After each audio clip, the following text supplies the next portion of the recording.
So Scarf has a job now. What that means is I have money. Well, I'm gonna have money, but I have money. So that means I can date girls again. So that's awesome because, you gotta have money to take people out. So that's great. So I'm gonna download Tinder. So that's gonna be a good step. But what's also important is when you're a gamer, you kind of want to date a gamer as well.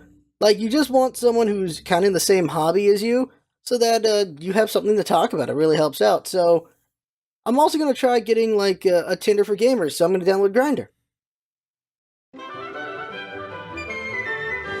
Welcome, friends. Lost Scarf here, and it's time to talk about some things. We're going to talk about pay to win and Battlefront 2 and all that stuff. Also talk about single players dying. What?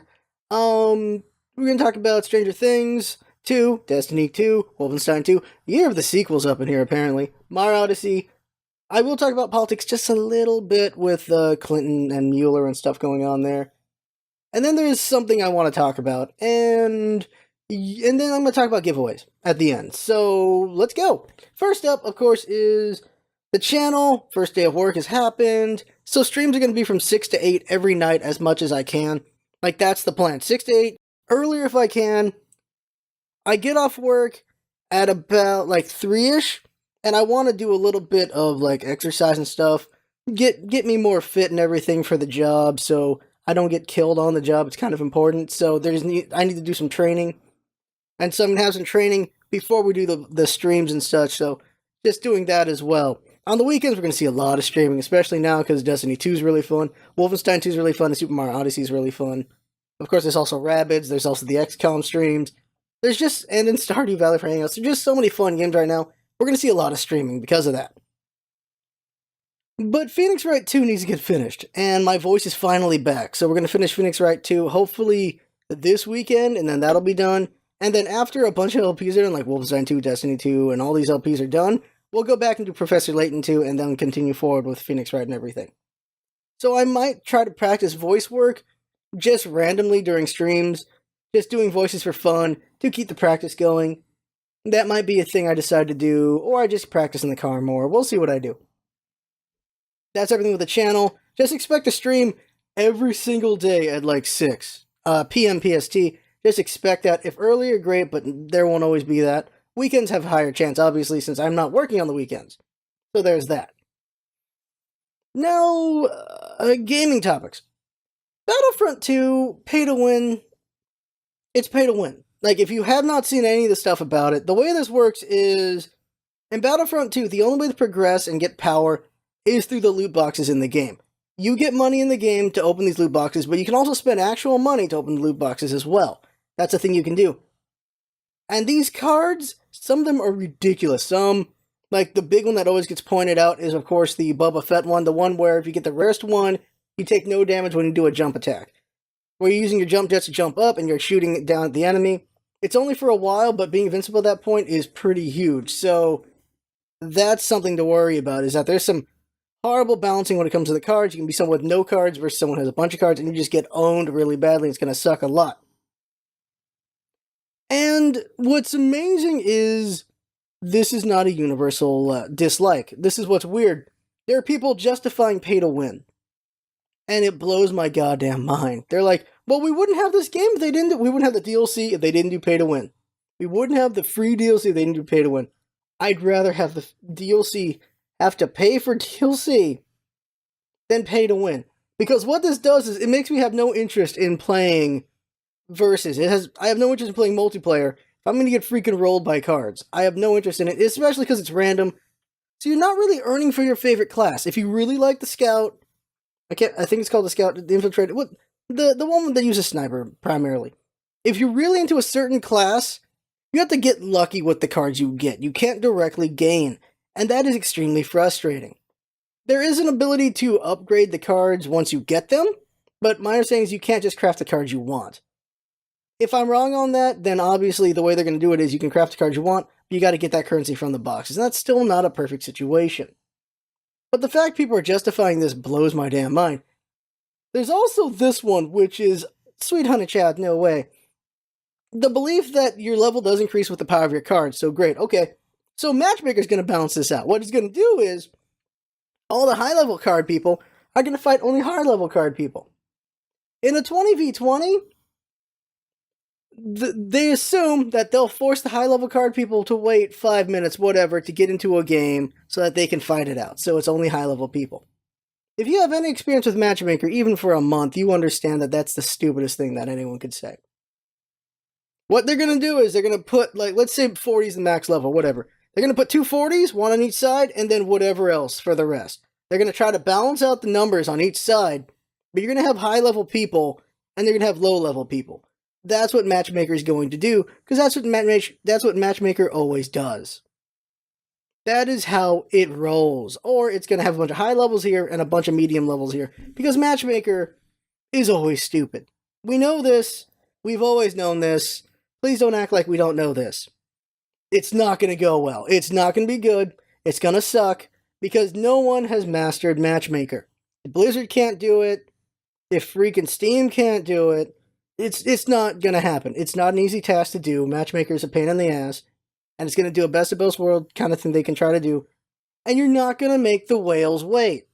You're not going to make someone who's dropped down hundreds of dollars on your game wait. You're going to give them a queue as soon as they can so they can keep playing and keep buying cards.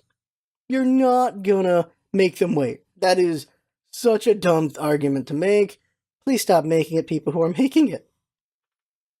There's a thing, though. The thing is, and it also feeds into the thing with Angry Joe. I saw the Angry Joe review for Shadow of War. He's like, the game's amazing, it's great. He gives it a 7. I just spoiled that for anyone who's in the review. He gives it a 7.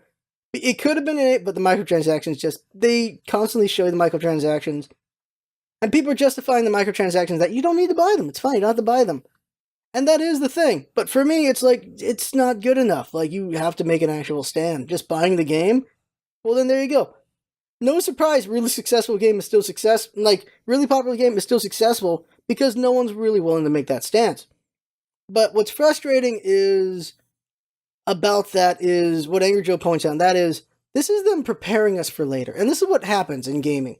The big companies are constantly preparing you for more BS.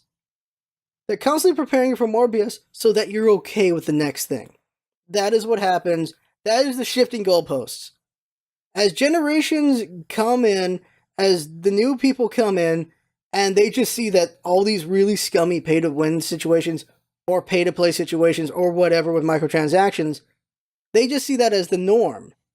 And it just becomes more encroaching and more normal as time goes by. It's very insidious, and game companies know this. They're relying on the fact that not enough people actually care. And because of that, as consumers, we get screwed over in the long run. It's very frustrating, it's very unfortunate, and there probably is no winning this. The best we can do really is slow it down, but it's going to happen. But there are companies who are not as scummy as this. EA is famous for being scummy. It always has been, and we just let it happen. 2K is the same thing, we just let it happen. WB does this as well. We just let it happen because the majority of gamers don't care enough. And so it's going to happen, and we're going to keep getting reamed, and it's very frustrating. It really is.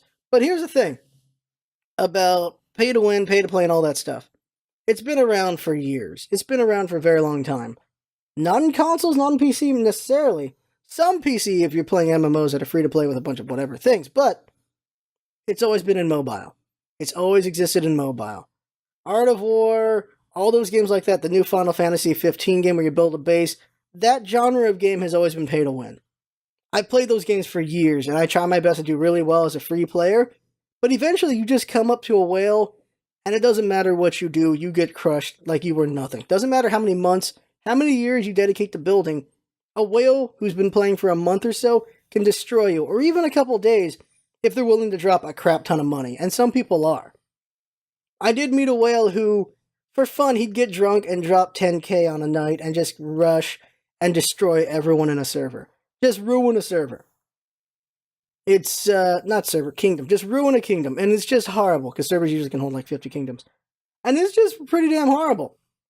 It really sucks in that you could just have fun doing this thing, and then one day someone just shows up and runs it all over. Because they can. And it really sucks, but it's always existed in mobile. It always has. If you want proof of how frustrating it is to deal with that situation, you go to mobile. You want proof that people are okay with it? you go to mobile. We are screwed as consumers when it comes to gaming in the long run because companies know they can do it and will take it. So it's frustrating. It absolutely is. The other thing to talk about has got to be EA getting rid of Visceral. Visceral has been with EA as always, and I wish at some point Visceral was able to just break free and just be a single player maker company because they were really good with Dead Space. They did make a lot of things under EA. I actually really enjoyed the Lord of the Rings games they made back in the day. I enjoyed those a lot. They were fun. I definitely liked those ones. So Visceral made some good games. Of course, Dead Space is the one they're mostly known for now. But they were making some good stuff. But when they got forced on Dead Space 3, that should have been a hint they need to do something. And people predicted that Visceral would go down someday, and they are now gone. It's unfortunate. Because EA doesn't think single player is viable. And the reason for that is because the big companies keep wanting to try to make a blockbuster game that'll make them a crap ton of money. You saw this with Square Enix as well. Where was it? 5 million, 6 million copies of Hitman wasn't enough. Tomb Raider wasn't enough. Deus Ex wasn't enough. They had to sell millions upon millions of copies for it to be profitable. And it's like, maybe you should tone it back a little bit then? Because holy crap, what are you expecting? We're not movies. Like, gaming can make a lot of money, but it's not movie level. Like, holy crap. Trying to get giant blockbusters like that is kind of ridiculous. And big companies aren't willing to do a bunch of smaller games that could make a lot of money. Potentially, they just want to get a lot of money. And so that's why multiplayer is the big focus. Because we are getting more normalized by all the microtransactions. And that's why EA just axed that new Star Wars game. They axed Visceral because Visceral is not what they're looking for. Which really sucks. It just feels like Visceral should have found a way to break away because the writing was on the wall. Because EA has no interest in single player. They really don't. If Battlefront 2 fails, the single player is going to get cut out of 3. That is for damn sure. We all know that's what's going to happen. They're not going to cut the microtransactions. They're going to cut the single player. And that's a damn shame. It's a frustrating shame. It really is. It really sucks. Let's sandwich this or Oreo it, whatever. Depends if you like the cookie part more. Let's talk about one more negative thing and then just nothing but positive at that point. Actually, there's going to be one more negative thing after that when I think about it. But let's go with this. Really quick politics. Clinton and Russia. Can someone explain to me what the fudge is going on here? When the election happened, the whole argument, the whole shtick was, if you vote for Hillary Clinton, we're going to have World War III with Russia. That was the whole argument. It's, you either get Trump or nuclear holocaust. Those were your options. That was the options on the right. For the left, it was, you get Hillary, which is more of the same, or you get Trump, who's a freaking ridiculous human being, who's a rapist, basically, is how some people felt about it. And those were your choices. On the left, your choices was more of the same or a monster. And on the right, the choices were dude who shakes things up or nuclear holocaust. Those were your options. And there you go. And now, in the present, it's being spun that Hillary Clinton was colluding with Russia, not Trump. And it's like, you can't have it both ways, guys. You can't. You can't have it both ways. What the balls? You can't say, if Hillary gets elected, we're going to have a nuclear war with Russia. And then you can't say, oh, she's actually working with Russia this whole time. You can't say that and not look insane. Holy crap, that's insane. Politics is insane. They say, this is the thing, they're like, celebrities should stay out of politics, sports people should stay out of politics. We should all be involved in politics. Because it'd be nice if we weren't so ignorant and stupid about politics. Because how many people actually know about what happened the other night when Mike Pence broke the tie vote on the loophole that was working out for banks? How many people know about that? Not a lot, because everyone just doesn't talk politics. And the realization is we need to talk politics more and actually understand politics more. Because holy crap, oh my god, you can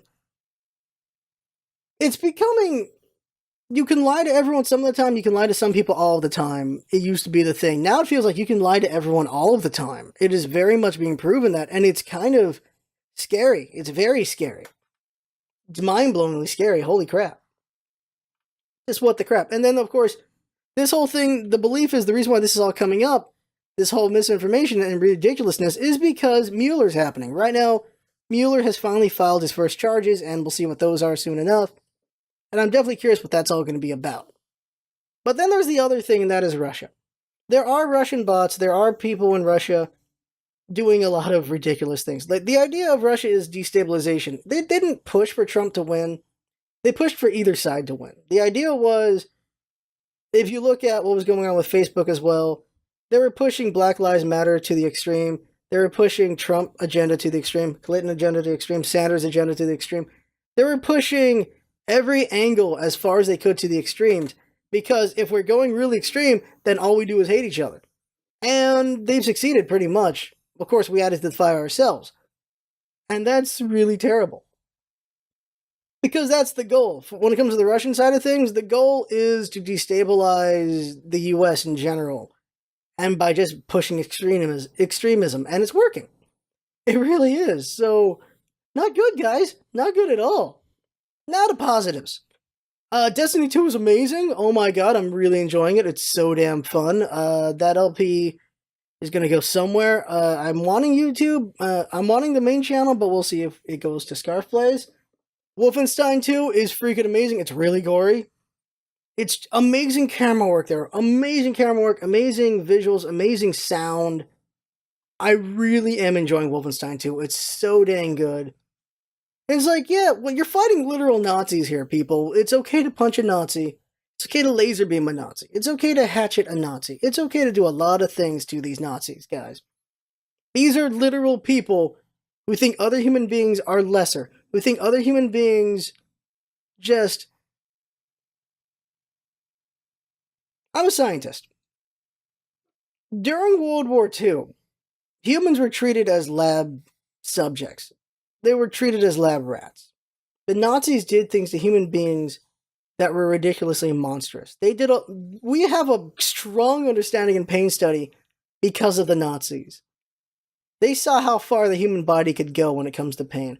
They saw what kind of painful things you could do to a human being. They did monstrous, absolutely monstrous things. When the science community got a hold of the Nazi files when it comes to science, they had to ask themselves as a whole, do we use this information or do we seal it forever? That was the question. The Nazis did unimaginable things. There are files, you can read them yourself. I suggest no, ever. I've read some.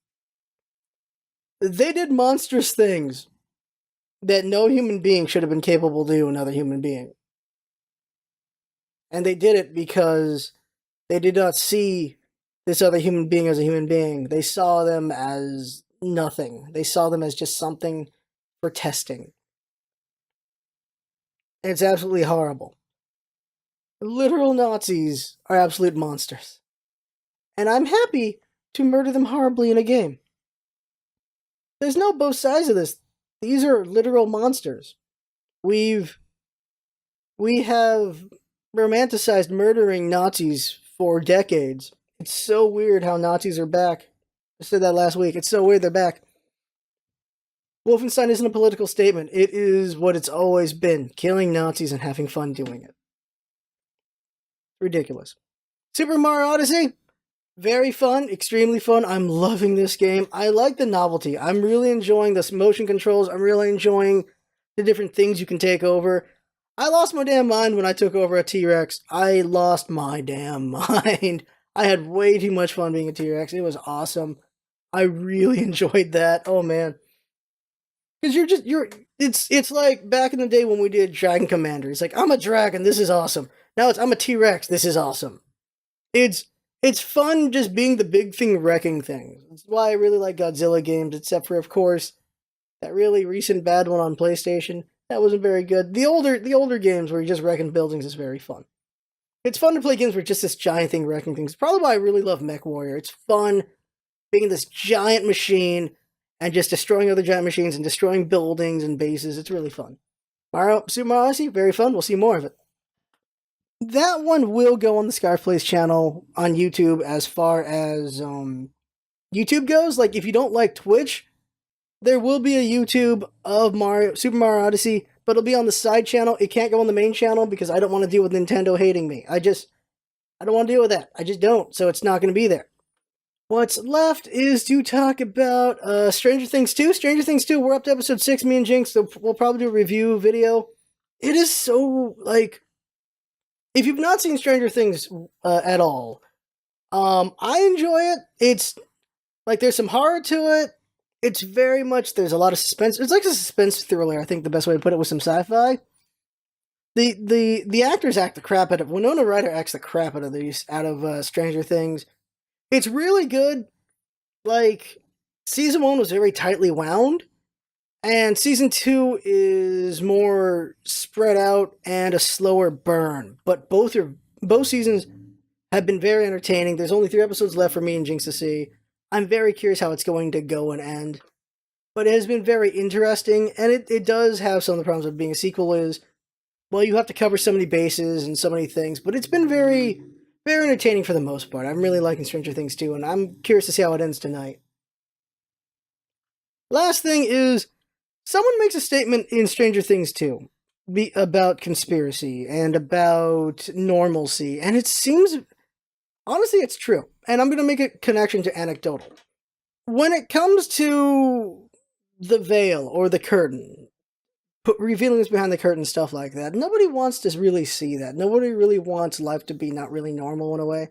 Like, we want some fantasy, want some magic, we want some, maybe there's a bit more going on, but we don't really want to shake up the system and shake up normalcy. We really like normalcy. We like having the thing that we're used to be the thing.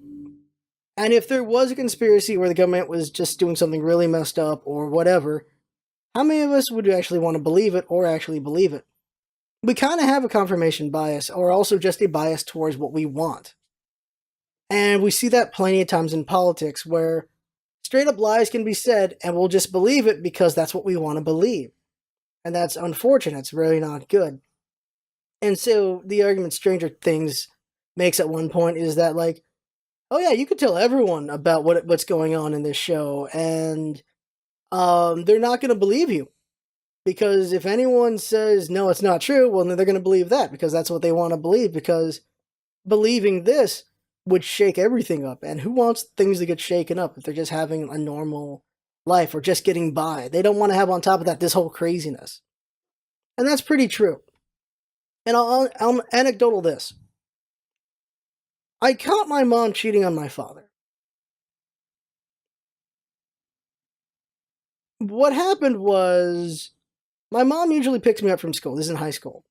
Instead, my grandma had to pick me up because my mom couldn't do it. And the trip was, I mentioned in Stranger Things, I'm not sure, in Life is Strange, that my mom tried to get me to be friends with her guy friend, and it was very awkward. He had this big blue truck. My mom had a purple Camry. Driving home one day, driving home with my grandmother, I see a blue truck and a purple Camry behind it. It's in the middle of the road. The dude in the blue truck, he's out. He's out of his car, and he's just looking at the driver's side, and he's kissing a lady. Like, well, that's weird. I look at the license plate. That's my mom's license plate. I look at the lady. That's my mom. That is my mother. That's definitely who that is. And at one point, when they're done, like, because my grandmother's, we're right next to them. It's a stoplight. It's a red light. And I see this. And it's going on in my head. I'm like 13 or 12. It's going on in my head like, this isn't, oh my God. And at one point, when the dude goes away, my mom turns and she sees me. And I see her. And I can't tell if she recognized or not the situation. And I couldn't tell if I recognized the situation or not. But I saw what I saw. Drive home. Grandma drives me home. My mom's still not home yet. My mom calls, saying she's sorry she wasn't able to pick me up, and I'm not able to make actual words, but I'm just angrily yelling at my mother. I'm just not happy. I'm just really, really flipping out at her. When my mom comes home, she's not wearing the clothes I saw her wearing in the car. And she says that she was actually at this other location, not not in this location, whatever. And it must have been some coincidence or something like that. And I believe her. Because she's not wearing the same clothes. Because it doesn't connect in my head that my mom can have more than one set of clothing.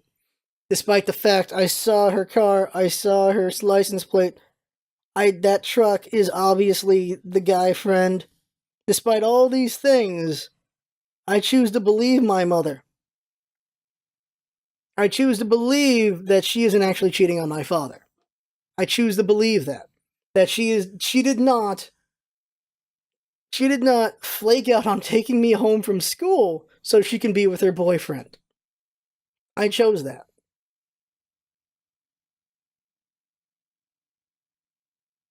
We wonder why people don't come forward on things. And that's because we don't really know what's going to come of it, or if we, like, did that really happen? Maybe we were mistaken. Like, this doesn't apply to everything, obviously, but for certain things, it's like, maybe I was wrong. Maybe I didn't see what I saw. Maybe this or that. Maybe these things. It comes out later, of course, that was indeed him, after all. She was indeed sleeping with him, after all. Like, all this stuff. It comes out that, all this stuff. And it haunts me that I could have prevented what came down the road if I had said something sooner. Maybe I couldn't prevent it anyway. Maybe I could not have stopped my mother's death. I don't know. But it does haunt me that I could have said something earlier. And that would have shaken things up, and who knows how life would have gone after that point. But I caught my mom, and I did not say anything. Because I did not want to believe it was true. It's like up and down with these freaking vlogs, aren't they? Because it just made me think, because I saw it last night, it just made me think, like, yeah, we kind of just want to revert to normalcy or to safety. We don't really want to go into conspiracy, because sometimes conspiracies are just BS anyway, but we don't want to go into this unfamiliar or unsure area. And that's something that happened with me in that instance. Okay, so last thing up is my first paycheck's going to be in November. So obviously the tradition is you pay for your friends and your family's dinner and all that stuff for your first paycheck, and hooray! Obviously, I love my viewers, so I want to also do a giveaway on my first paycheck. It'll be in November, and we'll do a big giveaway. It'll be like probably either two $60 games or like 10 $100 games. I mean, $100 worth of, so $10 games, so 10 $10 games to make 100. Oh my god, 10 $100 games, dear god. Something like that. Either a bunch or just small but big games. I mean, two but big games or a bunch of smaller games. I'll figure out which way to go on that one. And, yeah, so in November we'll have a biggish giveaway for viewers. Y'all been loyal for so many years and everything. I want to give y'all something. And if anyone knows how Gleam.io works, please let me know, because I think I'm stupid. I don't understand how this works. I don't know if I can do multiple winners. I don't even know how to set up the giveaway yet. Like, I look at them like, I don't understand anything I'm reading here, and I feel really dumb. So if anyone understands Gleam.io, let me know. But we'll probably do it through there. It's probably the easiest way to do it, to do giveaways, is through that. At least it seems like it, because then we can spread it out to like a week, so a lot of people can get themselves involved in it. Yeah, so that's what I'm thinking. So there you go. That right there is the vlog.